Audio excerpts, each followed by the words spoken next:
നിന്നെ കുറച്ചു നേരത്തേക്ക് ഇവിടെ ഒന്നും കണ്ടില്ലല്ലോ. നീ എവിടേക്കാ പോയി? അത് ഞാൻ ഒരു സ്ഥലം വരെ പോയതാ. സത്യം പറടാ, നീ എവിടേക്കാ പോയേ? അത് ഞാനൊരു പ്രാഥമിക ചർച്ചയ്ക്ക് പോയതാ.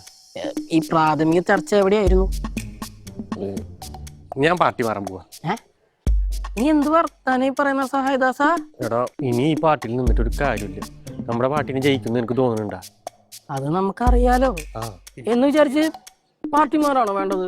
എടാ, എനിക്കിതല്ലാതെ വേറെ പണി അറിയില്ല. ഈ നാവുകൊണ്ട് ജീവിക്കണേ. പിന്നെ ഞാൻ എന്ത് ചെയ്യാനാ? ജീവിക്കണ്ടേ?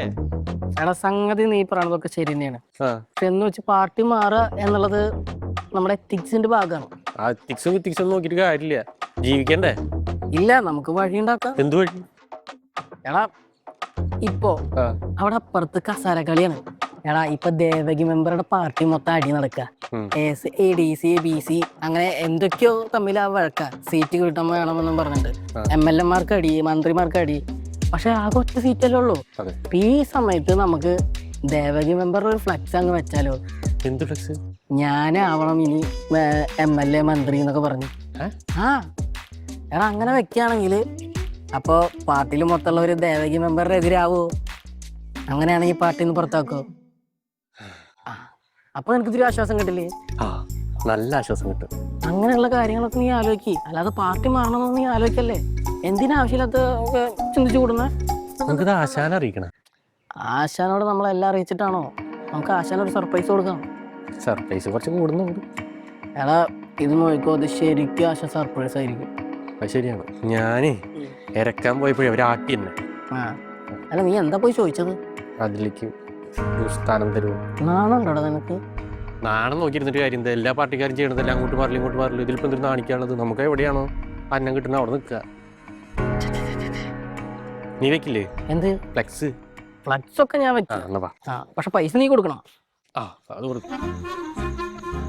എടാ പ്രശാന്ത്, നീ എന്നെ വിളിച്ചിരുന്നോ? ഞാൻ നേരത്തെ ഇത്തിരി വേറൊരു കോളിൽ അപ്പുറത്തുണ്ടായിരുന്നു. അതുകൊണ്ട് അപ്പോൾ ഞാൻ ഇത് പറയാൻ വേണ്ടിയാണ് വിളിച്ചത്. ഇനി അധികം ബഹളവും പ്രശ്നത്തിനൊന്നും പോകാൻ നിൽക്കണ്ട കേട്ടോ. ഏതായാലും നമുക്കൊന്ന് കുറച്ച് സൈലൻ്റായിട്ട് ഒന്ന് സേഫായിട്ട് വേണം നിൽക്കാനായിട്ട്. കാര്യം എല്ലാവരും അവർ എക്സ്പെക്റ്റ് ചെയ്യുന്നുണ്ട് നമ്മൾ ഇനി ബഹളം ഉണ്ടാക്കി അതിൻ്റേതും കൂടി ഇനി ചീത്തപ്പേര് വന്നാൽ പിന്നെ പണി കിട്ടാനൊന്നുമില്ല. ബഹളവും പാടില്ല, ഒരു സാധനവും പാടില്ല കേട്ടോ. അവരെന്തെങ്കിലും കാണിച്ചോട്ടെ, അത് കുഴപ്പമില്ല. അതിപ്പോൾ ജയിക്കണ പാർട്ടി എങ്ങനെ വന്നാലും ഇങ്ങനത്തെ പരിപാടികളൊക്കെ കാണിക്കില്ലേ? നമ്മുടെ പിള്ളേരുടെ അടുത്തൊക്കെ ഒന്ന് പറഞ്ഞേക്കാം നീ. കാര്യം ആ ഒരു പെശകുള്ള ഏരിയ ആണല്ലോ അവിടെയൊക്കെ. ഇവർ മനഃപൂർവ്വം എന്തെങ്കിലും നമ്മളെ ഒന്ന് ഇതാക്കാൻ വേണ്ടിയേ, തിരികെയാക്കാൻ വേണ്ടി എന്തെങ്കിലുമൊക്കെ ചെയ്യും. ആ പാർട്ടിയുടെ എല്ലാ സ്ഥലത്തും പറയണം. ഇവിടെ ഈ ഭാഗത്തൊക്കെ ഞാൻ നോക്കിക്കോളാം, നീ അവിടെ നോക്കിയാൽ മതി. തലസ്ഥാനത്ത് ഇത്തിരി അവിടെയൊക്കെ പറഞ്ഞിട്ടുണ്ട് കാര്യങ്ങളൊക്കെ. ഒരു 2-3 ദിവസം കേട്ടോ. 2-3 ദിവസത്തേക്ക് അനക്കൊന്നും ഇല്ലാണ്ട് ചെയ്താൽ മതി. ഒരു പ്രശ്നവും പാടില്ല. മീഡിയയിലൊന്നും കയറി ഒന്നും ചെയ്യാനും വേണ്ട, എഴുതാനും വേണ്ട, കുറിക്കാനും ഒന്നും വേണ്ടട്ടാ. മിണ്ടാണ്ടിരിക്കേ. ഒരു അനക്കവും ഒരു പരിപാടിയൊന്നും വേണ്ട. ഞാൻ വിളിക്കാടാ കേട്ടാ. ശരി ഓക്കെ. എന്താണ് രണ്ടുപേരും കൂടി? ആശാന് വീണ്ടും ഒരു സർപ്രൈസ്. അതെ, പറഞ്ഞു കൊടുക്ക്. എന്താ ചെയ്തത്? ദേവകി മെമ്പർക്ക് വേണ്ടിട്ട് നമ്മളൊരു ഫ്ലക്സ് വെച്ചു. അതെ, അതും MLA ആക്കണം, മന്ത്രി ആക്കണം എന്നൊക്കെ പറഞ്ഞ് തോന്നിയതൊക്കെ എന്തൊക്കെ എഴുതാൻ പറ്റിയിട്ടുണ്ടോ അതൊക്കെ എഴുതി ഞാൻ അവരുടെ കമ്മിറ്റി ഓഫീസിന്റെ മുന്നിൽ തന്നെ വെച്ചിട്ടുണ്ട്. ഗംഭീര ഫ്ലക്സ്, നല്ല 6 അടി ഉയരത്ത്. നിന്നോട് ഇത് ആരാണ് ഇതൊക്കെ വയ്ക്കാൻ പറഞ്ഞത്? അല്ല, ഇങ്ങനെ പ്രശ്നമാകുമ്പോ ദേവകി മെമ്പറിനെ പുറത്താക്കും. എടാ, മോളിൽ നിന്ന് വിളിച്ച് പറഞ്ഞിട്ടുണ്ട്. കേരളം മൊത്തമായിട്ട് ഒരു 10 ദിവസമെങ്കിലും ഒന്ന് അനങ്ങാണ്ടിരിക്കുക, അല്ലെങ്കിൽ മനുഷ്യർ ഭ്രാന്തായിട്ടിരിക്കുക. തലക്കത്തൊന്നും മൂളയൊന്നുമില്ല. എന്റെയൊക്കെ പാർട്ടിക്ക് വേണ്ടി എന്ന് പറഞ്ഞിട്ട് ആവശ്യമില്ലത്. ആവശ്യമുള്ള സമയത്ത് ഒരു സാധനം ചെയ്യില്ല. എല്ലാം കഴിഞ്ഞിട്ട് തോറ്റ ഒരു സീറ്റെങ്കിലും എനിക്ക് പിടിക്കാറിയാം മര്യാദയ്ക്ക് ജയിക്കാൻ പാകത്തിന്. മനുഷ്യനെ കൊണ്ട് പറയിപ്പിക്കാനായിട്ട് ഉള്ള ഫ്ലക്സ് ഒക്കെ എടുത്ത് എന്താന്ന് വെച്ചാൽ എടുത്ത് വേറിഞ്ഞ് കളയത്. എന്നെ കൊണ്ട് സമാധാനം പറയാൻ വേണ്ടി മൊത്തം ഒന്നും പറയാനില്ല. ഓൾറെഡി പറയാനുള്ള 3 ദിവസം മുമ്പ്. നീ അപ്പൊ കേട്ടില്ല ഒന്നും. മര്യാദയ്ക്ക് ഇരിക്കണം, ഡീസൻ്റ് ആയിരിക്കും. മീഡിയയിലൊന്നും പാടില്ല, ഒരു പ്രശ്നം ഉണ്ടാക്കാൻ പാടില്ല. അവർ നമ്മളെ കുത്തിത്തിരിപ്പെന്താക്കിയ അത് മതി. എനിക്ക് കയറ്റി പിടിച്ച് അടുത്ത 10 കൊല്ലത്തെയും കൂടി ഇവന് നമ്മൾ ഭരിക്കണ കാര്യത്തിലുള്ള പ്രശ്നമായിരിക്കും. എല്ലാത്തിനും കയറി ഇടപെടും ആവശ്യമില്ലാത്ത. ഗുണമുള്ള കാര്യമൊന്നും ഇന്നവരെ നീ വല്ലതും ചെയ്തിട്ടുണ്ടോ പാർട്ടിക്ക്? സത്യം പറ. എന്ത് കൈവച്ചാലും എനിക്കെന്താ വേറെ തന്നാൽ പറയണം. പിന്നെ ഞാൻ ഓഫീസായതുകൊണ്ടൊന്നും മിണ്ടല്ല. നിനക്കൊക്കെ തല മൂള ഉപയോഗിച്ച് വല്ലതൊക്കെ പ്രവർത്തിക്കുക ഇനിയെങ്കിലും. ഞാനൊക്കെ നിങ്ങളെ ഡിപ്പെൻഡ് ചെയ്തുകൊണ്ടാണ് ഇരിക്കണത്. പറഞ്ഞ മനസ്സിലായില്ലേ? ഇവന്റെ ഐഡിയ ആയിരുന്നു.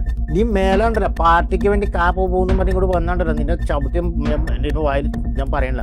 ഒരു കാര്യം 2 ഇന്ന പോലെ പാർട്ടിയുടെ പരിസരത്ത് പോലെ നീ ഓഫീസിലൊന്നും വരാൻ നിൽക്കരുത്. 2 ഞാൻ പറഞ്ഞയച്ചൊന്നും വിചാരിച്ചോ. അല്ലെങ്കിൽ നമ്മളെന്ത് ചെയ്തിട്ടാ? ഞാൻ അപ്പോഴേ പറഞ്ഞത് ആശാനോട് പറഞ്ഞിട്ട് ചെയ്യാന്ന്. നിനക്കല്ലേ വലിയ ആവശ്യമായിരുന്നു. നമ്മൾ നല്ല കാര്യമല്ലേ ചെയ്തോളൂ.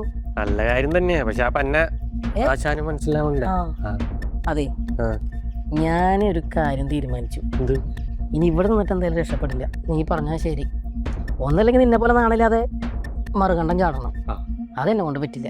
പിന്നെ അതുകൊണ്ട് ഞാൻ സംസ്ഥാനം തന്നെ വിടാൻ തീരുമാനിച്ചു. എവിടേക്ക്? ഞാൻ തമിഴ്നാട്ടിൽ പോവാ. തമിഴ്നാട്ടിക്ക്? നിനക്ക് തമിഴ് അറിയോ? ഞാൻ സൊല്ലുത് മട്ടത് സേവത് മട്ടത് സൊല്ലുവേ. ഇനി അത് മലയാളത്തിൽ പറഞ്ഞേ. അത് ഞാൻ പറഞ്ഞ തന്നെ ഞാൻ പറയും. അത് നീ പണ്ടേ മുതൽ അങ്ങനെ തന്നെയാണ് പറഞ്ഞ. ഇനി വീണ്ടും പറയാ. അതെ, ഞാൻ അജയ് അണ്ണന്റെ പാർട്ടിയിൽ ചേരാൻ തീരുമാനിച്ചു. അതാവുമ്പോ സുഖ. അവിടെ അണ്ണൻ ആരൊക്കെ നിർത്തുന്നേ? ഓട്ടോക്കാര്, കൂലിപ്പണിക്കാര്, പെയിന്റ് പണിക്കാര്, ഇവരൊക്കെ നിർത്തിയ മന്ത്രിമാരാക്കിയത് അറിയോ? പക്ഷെ ഒരു വ്യത്യാസമുണ്ട്, അവരൊക്കെ പണി ചെയ്യുന്നുണ്ട്. നീ അല്ല, അങ്ങനെ ഒരു കാര്യം മാത്രം ഇല്ലാന്നല്ലേ എന്റെ ഭാഗത്തുനിന്നുള്ളൂ. അതൊരു ചെറിയ കാര്യല്ലേ, അതുകൊണ്ട് എനിക്കത് വലിയ പ്രശ്നമായിട്ട് തോന്നുന്നില്ല. നീ വരുന്നുണ്ടെങ്കിൽ വാ, ഞാൻ അത്രേ പറയുന്നുള്ളൂ. തമിഴ് അറിയില്ലല്ലോ. തമിഴ് ഇവനൊക്കെയല്ലേ പഠിക്കുന്നേ. ഞാൻ എന്തായാലും കേരളം വിട്ടില്ല. ഉറപ്പിച്ചു. അപ്പൊ നീ നാശാവൻ തീരുമാനിച്ചു. ചാടും. അതെന്നെ പറഞ്ഞു. ഇനി നീ രക്ഷപ്പെടില്ല, ഞാൻ രക്ഷപ്പെടും. നോക്കിക്കോ. എന്നിട്ട് നിന്റെ മുന്നിൽ അടുത്ത CM ആയിട്ട് ഞാൻ വരും. നീ നോക്കിക്കോ, ഞാൻ സത്യപ്രതിജ്ഞ ചൊല്ലുന്ന ഒരു ദിവസം വരും. അപ്പൊ നീ കരയും. അതെ, എന്നാ ശരി. എന്നാ ഇനി ഞാൻ CM ആയിട്ട് തന്നെ വരുള്ളൂ.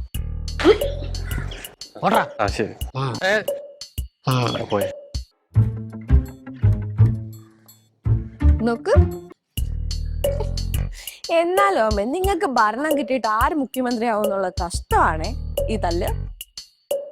ഇക്കാര്യത്തില് ആകെപ്പാടെ ഉള്ള ഒരു മനോവിഷമം. നമ്മൾ ഇത്രയും കഷ്ടപ്പെട്ട് നാട്ടിലെ ആൾക്കാരുടെ മുഴുവൻ ഓട്ടം പിടിച്ച് ജയിപ്പിച്ച് വിട്ടിട്ട് ഈ ഒരു ഭരണത്തിന് വേണ്ടി ഇങ്ങനെ 2-3 പേര് കിടന്ന് കൂട്ടത്തല്ല് തല്ലുമ്പോ എതിർ പാർട്ടിക്കാർക്ക് ചിരിക്കാൻ അതൊരു വകയാകത്തില്ല. ഇനി ആൾക്കാർ മുഴുവനും നമ്മളെ കണ്ട് ചിരിക്കും. എന്തിനേറെ പറയുന്നത്, നിന്റെ അച്ഛൻ തന്നെ ആദ്യം കളിയാക്കി ചിരിക്കും. എനിക്ക് അത് ഓർക്കുമ്പോഴാ. അച്ഛന്റെ കാര്യം അമ്മ സൂക്ഷിച്ചോ. അച്ഛൻ എന്തായാലും അമ്മയെ കളിയാക്കും, ഉറപ്പാ. ഇതിനൊരു തീരുമാനം ആവുന്നിടം വരെ. കളിയാക്കാൻ ഇങ്ങോട്ട് വരട്ടെ, അയാളെ ഞാൻ കാല വാരി നിലത്തിട്ടടിക്കും. എന്നാൽ അമ്മയുടെ ഒരു അഭിപ്രായത്തിൽ എങ്ങനെ ആരാവും? അതിപ്പോ ഹൈക്കമാൻഡ് തീരുമാനിക്കും. ഓ, എന്തുകൊണ്ടല്ലോ ഹൈക്കമാൻഡിന് തലയിലോട്ട് ഇട്ടാ മതിയല്ലോ അല്ലേ? പിന്നെ എല്ലാം കൂടെ എന്റെ തലയിലോട്ട് ഞാൻ എടുക്കേണ്ട കാര്യം എന്തോ? ഹലോ, എന്താടാ? ആര്? അയ്യോ, കൂടെ അവിടുന്ന്. എടാ, എന്നെ മുഖ്യമന്ത്രി ആക്കണമെന്ന് പറഞ്ഞു ഞാൻ തന്നെ കൊണ്ട് ഫ്ലെക്സ് വെക്കുവോ? ഇവര് ദോഷം പറയല്ലേ? എന്നാലും ഇത് ആരായിരിക്കും? ഓ, വേറെ ആരാവാനാ? നമ്മുടെ എതിർ പാർട്ടിക്കാര്, എന്റെ കെട്ടിയവൻ ഉൾപ്പെടുന്ന അയാളല്ല, വേറെ ആരും ചെയ്യത്തില്ല. നീ ഫോൺ വെച്ചോ. എന്തോന്നേ? ഒന്നുമില്ല, എന്നെ മുഖ്യമന്ത്രി ആക്കണമെന്ന് പറഞ്ഞോണ്ടേ അവിടെ കൊണ്ട് ഫ്ലെക്സ് വെച്ചിരിക്കുന്നു. ആരാ? നിന്റെ അച്ഛനും പാർട്ടിക്കാരും. അല്ലാതാരാ? ഇന്ന് അയാൾക്കുള്ളത് ഞാൻ കൊടുക്കുന്നുണ്ട്. അമ്മേ മാറടി. അമ്മേ, എടാ, നീയൊക്കെ ചെയ്ത വൃത്തികേട് ഞാൻ അറിഞ്ഞടാ. എന്ത് വൃത്തികേട്? അയ്യോ, ഒന്നും അറിയാത്തൊരു ഇള്ളാവാ. നീ എല്ലാം കൂടെ ആ ഫ്ലെക്സ് വെച്ചില്ലേടാ പഞ്ചായത്തിന്റെ മുമ്പിൽ? ഏത് ഫ്ലെക്സ് എന്നാ? അയ്യോ, ഒന്നും അറിയാത്തൊരു കുഞ്ഞുവാവ. എടാ, നീയും നിന്റെ കൂട്ടാളികളും കൂടെ ചേർന്ന് ഞാൻ മുഖ്യമന്ത്രി ആകണമെന്നും പറഞ്ഞുകൊണ്ട് ഫ്ലെക്സ് വെച്ചത് ഞാൻ അറിഞ്ഞടാ. മെമ്പർക്ക് നാട്ടിൽ കുറെ ശത്രുക്കളില്ല, അതിലാരെങ്കിലും വെച്ച് കാണും. ഞാനൊന്നല്ല. എടാ, എനിക്ക് ഈ നാട്ടിൽ ഒരേ ഒരു ശത്രു ഉള്ളൂ, നിന്റെയൊക്കെ ആശ. അതായത് എന്റെ കെട്ടിയോ വാസുദേവ്. അയാളും അയാളുടെ കൂട്ടുകാരും നിങ്ങളും കൂടെ ചേർന്നാണ് ഈ ഫ്ലെക്സ് വെച്ചത്. എനിക്ക് തല്ലുറപ്പുണ്ട്. ആ, കിട്ടിയവനെ പിടിക്കും. എടാ, നീ എന്താണ് പറഞ്ഞത്? എന്റെ പാർട്ടിയിൽ നിനക്ക് ചേരണമെന്നാ?